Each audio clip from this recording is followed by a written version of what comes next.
When you have a 40-year career, there's a lot of stuff that's said about you and a lot of the co-workers who cross your path. John is sharing some special moments while talking about perceptions others have of him and what's next for him and his family after retirement.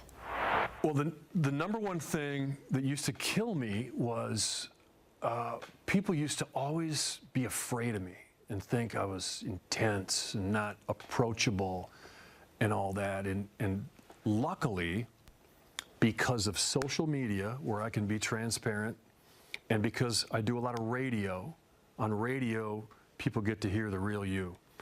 Because of those two things now, I think people have a pretty good leverage on exactly what I'm like. I had a news director in this market tell me one day, social media has completely changed your brand. People have finally gotten to see the real you, the grandpa, the fisherman, the guy that has family values and values the little things in life, who is approachable. Happiest I've ever been in my whole career, this sounds so crazy, was when I was on Sunrise.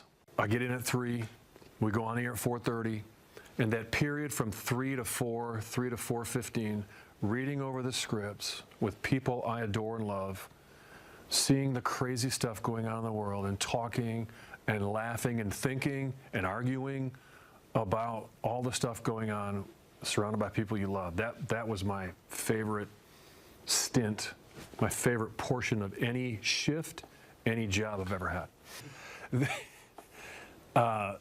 Okay, so during Sunrise, we used to go out in the weather garden, and Brian had the great idea one day for all of us to get a little kiddie pool, and it was so hot. That was the theme of the coverage, and so I rolled up my pant legs, and we all dipped our feet in the kiddie pool, and I thought it went pretty well until I started getting feedback on social media that it looked like I had pantyhose on, because my legs were so tan that it looked like I had pantyhose on. I thought, you got to be kidding me. And then I looked at the pictures and I'm like, whoa, that looks like I have pantyhose on. You know what really means the most to me is I've had a couple people who work in production who don't even work directly with me in news, who I don't see nearly as much, like write long letters to me when they left about little things I did that I didn't even remember until they brought them up, that I didn't think were much, that meant the world to them. And it was a good reminder to me that, you know, people are watching, people are taking notes. I feel like I know how to do a lot of things in life, but I don't know how to be a caretaker. And I have an 87-year-old dad and a 60-year-old sister, and they both need help. And when my dad said to me about 8 months ago, he said, you know how you always said, if I ever need a caretaker to say the word? Well, I'm saying the word. I need some help. It's kind of intimidating.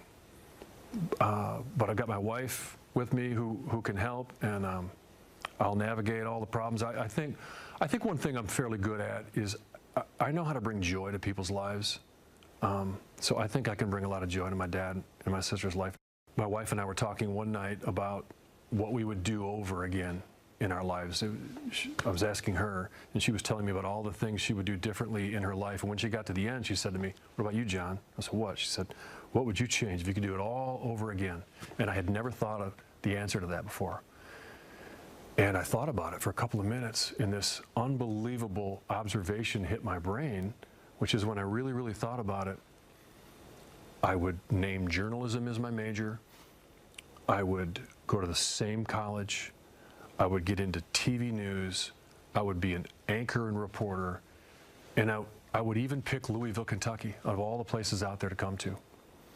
And how many people can say that if they had to do life all over again, they would do the exact same thing? So I am really blessed, and what I would say to my Wave family is, thank you guys for helping me literally live a life of my dream that I would do all over again. And it's because of all the people around me who help me do this every day and join together as a team to make this happen, where I've lived a dream life.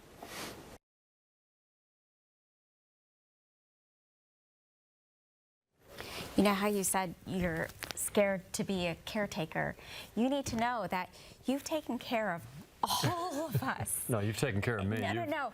All of us here at Wave and the city beyond, the community, the people in your faith group, your neighbors, your friends.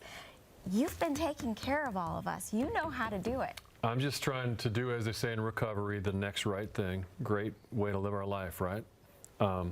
So thank you again to everybody out there who reaches out to me, and all, especially my coworkers, for helping me really, truly live a dreamed life every single day, except the day where I apparently wore pantyhose in the pool out there on Sunrise. But, okay. you know, watching all of these the last 2 weeks, looking at your talents, talking about you, as I know for me, and I know the people at home, just kind of giving us a reason to be better. So. Oh, well, thank you. Thank you.